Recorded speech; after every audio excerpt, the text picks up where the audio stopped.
चलिए दोस्तों, तो शुरू करते हैं आज का हम लोगों का क्लास लेक्चर 3 का पार्ट 2, जिसमें हम लोग देख रहे थे सौरमंडल के बारे में। तो चलिए बिना देर किए हुए हम लोग शुरू करते हैं। मंगल सौरमंडल में सूर्य से चौथा ग्रह है। पृथ्वी से इसकी आभा रক্তিम दिखती है, जिस वजह से इसे कौन सा ग्रह कहा जाता है? तो इसे हम लोग लाल ग्रह कहते हैं। अगला क्वेश्चन है, सौरमंडल का सबसे ऊंचा पर्वत मंगल ग्रह पर ही स्थित है, इसका क्या नाम है? तो इसका नाम है निक्स ओलंपिया, जिसे हम लोग ओलंपस मॉन्स भी बोलते हैं। विशालतम कैन्यन वैलेंस मैरिनेरिस किस ग्रह पर स्थित है? तो ये स्थित है दोस्तों मंगल ग्रह पे। पृथ्वी की तरह मंगल भी एक स्थलीय धरातल वाला ग्रह है। भौगोलिक विशेषताओं के अलावा मंगल का घूर्णन काल और मौसमी चक्र दोनों पृथ्वी के समान है। इसके वातावरण में किस गैस की प्रधानता है? तो इसके वातावरण में कार्बन डाइऑक्साइड गैस की प्रधानता है। मंगल के 2 चंद्रमा या उपग्रह हैं जो छोटे और अनियमित आकार के हैं। इन उपग्रहों का क्या नाम है? तो इन उपग्रहों का नाम है फोबोस और डिमोस। मंगल का सिलिकॉन और ऑक्सीजन युक्त खनिज धातु और अन्य तत्वों को मिलाकर बना है, जो आमतौर पर ऊपरी चट्टान बनाते हैं। मंगल ग्रह की सतह मुख्यतः किससे निर्मित है? तो ये निर्मित है थोलेइटिक बेसाल्ट से, जो प्रारूपिक बेसाल्ट से अधिक सिलिका संपन्न है। मंगल आकार में पृथ्वी से काफ़ी छोटा है। इसका घनत्व 3.95 घन सेंटीमीटर है। इसका अर्धव्यास कितना है? तो इसका अर्धव्यास है 3376.33 किलोमीटर। मंगल ग्रह दोनों ओर से चपटा है। यह कितने दिनों में सूर्य की परिक्रमा करता है? तो ये परिक्रमा करता है 687 दिन में। यूरोपीय अंतरिक्ष एजेंसी, अमेरिका की नासा और रूस की रोसकॉसमॉस के अलावा मंगल ग्रह के लिए अंतरिक्ष यान भेजने वाली चौथी संस्था कौन सी है? तो ये है इसरो, भारत की।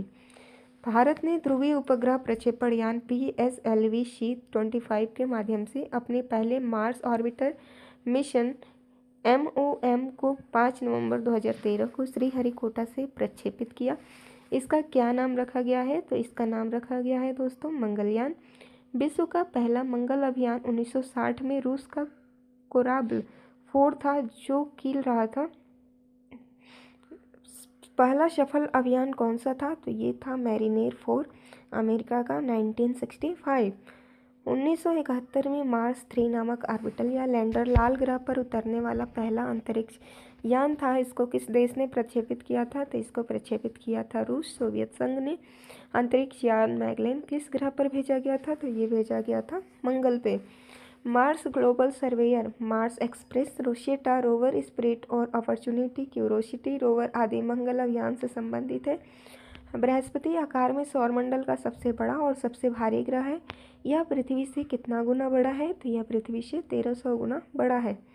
बृहस्पति का भार सौरमंडल के समस्त ग्रहों के सम्मिलित भार के 2 गुने से भी अधिक है।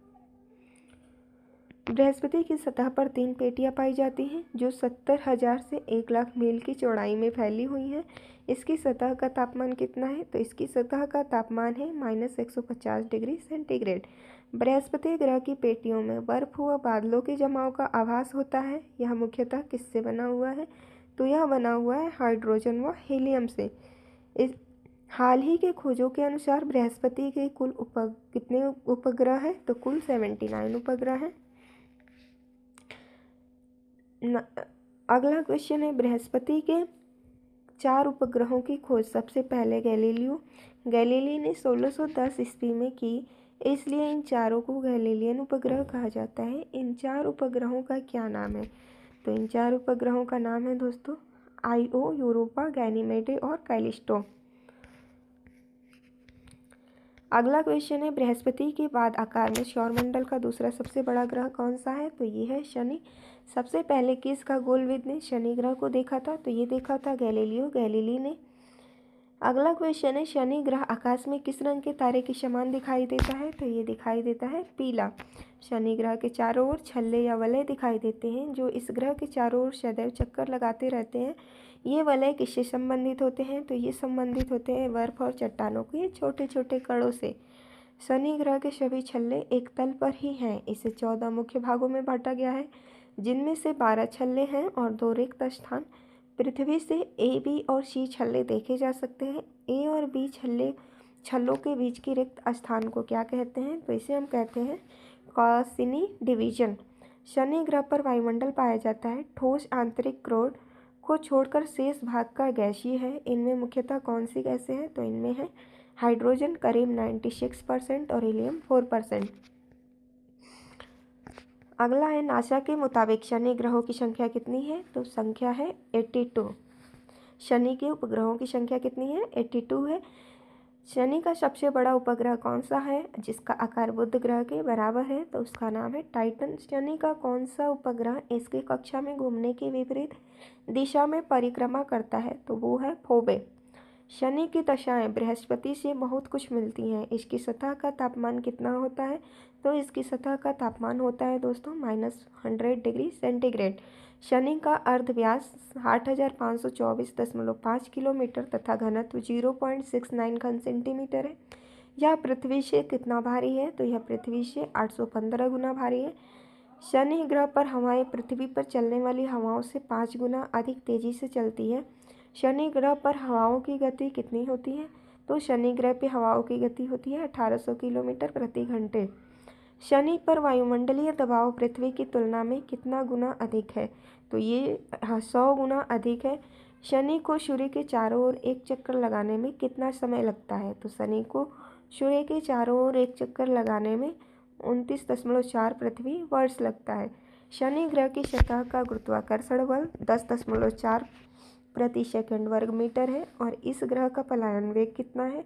तो इस ग्रह का पलायन वेग है 1,29,924 किलोमीटर प्रति घंटा। शनि ग्रह का व्यास 1,20,660 किलोमीटर है। इसके अक्ष का झुकाव कितना है? तो इसके अक्ष का झुकाव मात्र 26.7 डिग्री है। अब तक कुल 4 अंतरिक्षयान शनि का दौरा किया गया है। अंतरिक्षयान द्वारा शनि का दौरा किया गया है। ये है पायोनियर 11, वायेजर 1, वायेजर 2 और कैसिनी। 1 जुलाई 2004 को शनि की कक्षा में किस यान ने प्रवेश किया था? तो प्रवेश किया था कैसिनी ने।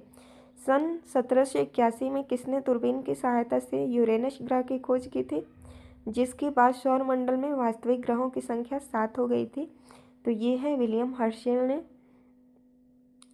यूरेनस का वायुमंडल हाइड्रोजन और हीलियम का बना हुआ है। यूरेनस की सतह का तापमान कितना है? तो इसका तापमान है -210 डिग्री सेंटीग्रेड।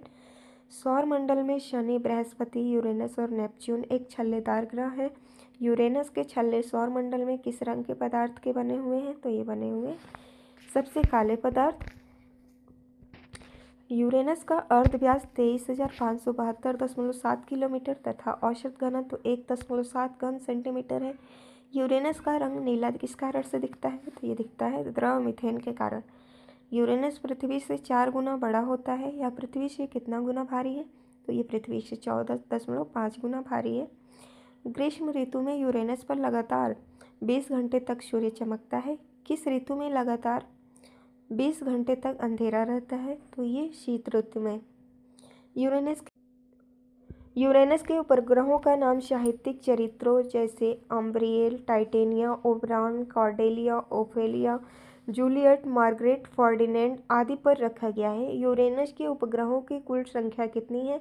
तो यूरेनस के उपग्रहों की कुल संख्या 27 है। यूरेनस सूर्य के चारों ओर एक परिक्रमा में कितना समय लेता है? तो ये समय लेता है 84 वर्ष। किन 2 उपग्रहों को छोड़कर पृथ्वी की तरह अन्य सभी ग्रहों की घूर्णन दिशा पश्चिम से पूरब की ओर होती है? तो ये हैं यूरेनस और शुक्र। बर्लिन वेधशाला के खगोलविद योहान गाल्ली द्वारा सितंबर 1846 में किस ग्रह को खोजा गया और तब ग्रहों की संख्या 8 हो गई? तो इसमें खोजा गया था नेपच्यून को।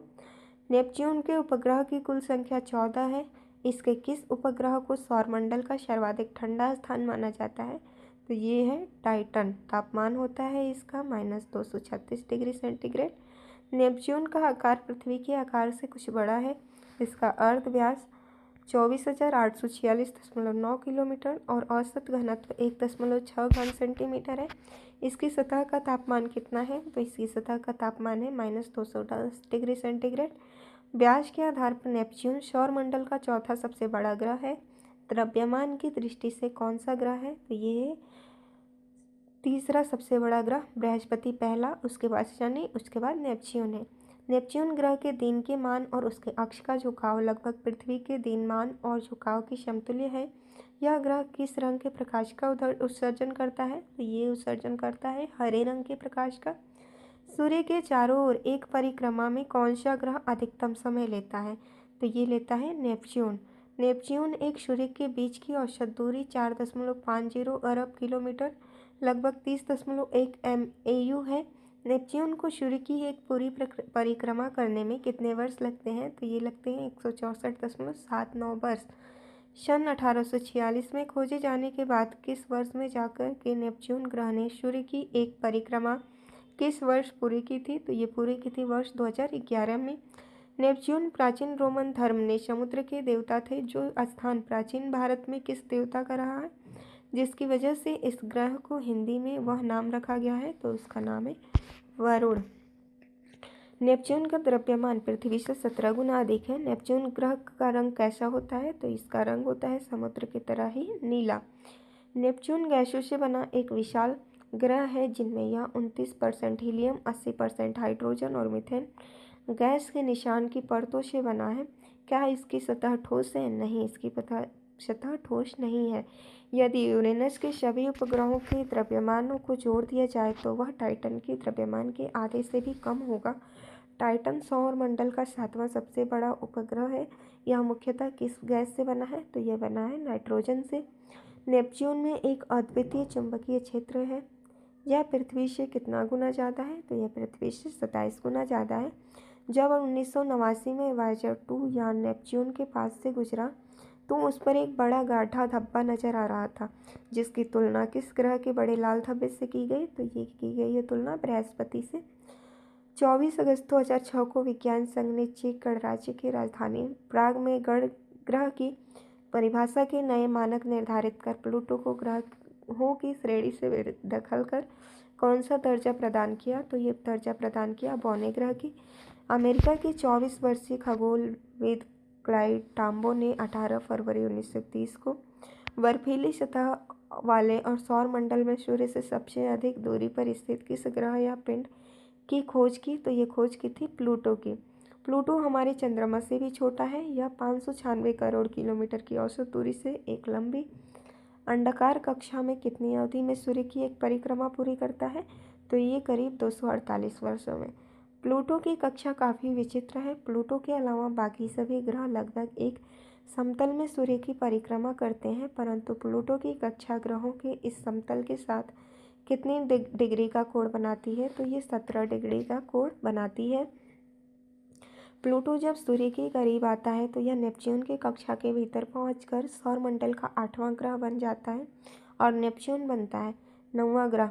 हाल ही में प्लूटो किस अवधि से सौरमंडल का 8वां ग्रह था? तो ये था 1979 से 1999 तक।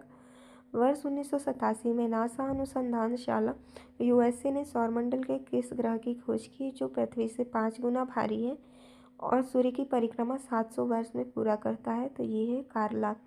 मंगल और बृहस्पति के मध्य एक पट्टी में सूर्य की परिक्रमा करने वाले आकाशीय पिंडों को क्या कहा जाता है? तो उसे कहा जाता है क्षुद्र ग्रह।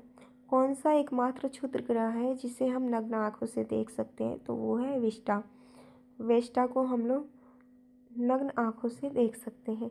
आकाशीय धूल गैसों व हिमकणों से निर्मित पिंड जो अनियमित कक्षा में सूर्य की परिक्रमा करते हैं क्या कहलाते हैं? तो ये कहलाते हैं धूमकेतु या पुच्छल तारे। सामान्य अवस्था में धूमकेतु पुच्छ रहित होता है, परंतु जैसे ही वह सूर्य के निकट आता है सूर्य की गर्मी के कारण इसकी बाहरी परत पिघलकर गैस में परिवर्तित हो जाती है और एक चमकीली पूंछ के समान दिखाई देती है। सूर्य के निकट पहुंचते समय कुछ धूमकेतुओं का वेग कितना हो जाता है? तो इनका वेग 20 लाख किलोमीटर प्रति सेकंड तक हो जाता है। अगला है धूमकेतुओं की कक्षाएं बहुत अधिक लंबी होती हैं और अधिकतर समय ये सौरमंडल की सीमा से दूर रहते हैं। धूमकेतु जिसके चारों ओर चक्कर लगाते हैं वो है सूर्य। जुलाई 1994 में कौन सा धूमकेतु बृहस्पति ग्रह से टकराया था? तो ये है सुमेकर लेवी 9। टेम्पल फास्ट, फोर्ब्स, हेल-बोप, एंकी तथा कोहुतेहक आदि कुछ अन्य प्रमुख धूमकेतु हैं। कौन सा एक आवर्ती धूमकेतु है जिसका आवर्तकाल 76 वर्ष है? तो ये है हेली। धूल तथा गैस से निर्मित कुछ लघु आकाशीय पिंड जब पृथ्वी के गुरुत्वाकर्षण के कारण पृथ्वी की ओर आते हैं तो पृथ्वी के वायुमंडलीय घर्षण के कारण चमकने लगते हैं और जलकर नष्ट हो जाते हैं। इन्हें किस नाम से जाना जाता है? तो इन्हें जाना जाता है उल्का के नाम से। कुछ उल्का जो पूर्णतः नष्ट नहीं हो पाते चट्टानों के रूप में पृथ्वी पर आ गिरते हैं, इन्हें क्या कहा जाता है? तो इन्हें उल्काश्म कहा जाता है। तुलनात्मक रूप से बड़े उल्काश्मों को उल्कापिंड कहते हैं। संयुक्त राज्य अमेरिका के किस राज्य में उल्कापिंड द्वारा एक बृहद क्रेटर झील का निर्माण का हुआ था जो आज भी विराजमान है? तो ये है एरिज़ोना। सूर्य से अधिकतम दूरी पर स्थित बिंदु सूर्योच्च या रवियोच्च कहलाता है। 4 जुलाई को पृथ्वी अपनी कक्षा में सूर्य से अधिकतम दूरी पे होती है, अतः 4 जुलाई को होता है रवि उच्च। ध्रुवीय ज्योति से संबंधित बिंदु चुंबकीय प्रकाश में परिघटना किस परत में घटित होती है? तो ये है आयन मंडल में। ध्रुवीय ज्योति दोनों गोलार्ध के उच्च अक्षांशों में दिखाई पड़ता है। उत्तरी गोलार्ध में इसे ऑरोरा बोरियालिस कहते हैं। दक्षिणी गोलार्ध में घटित होने वाले ध्रुवीय ज्योति को क्या कहा जाता है? तो इसे कहा जाता है ऑरोरा ऑस्ट्रेलियालिस कहा जाता है। तो ये रहा आज का हम लोगों का क्लास। तो थैंक्स फॉर वॉचिंग दोस्तों।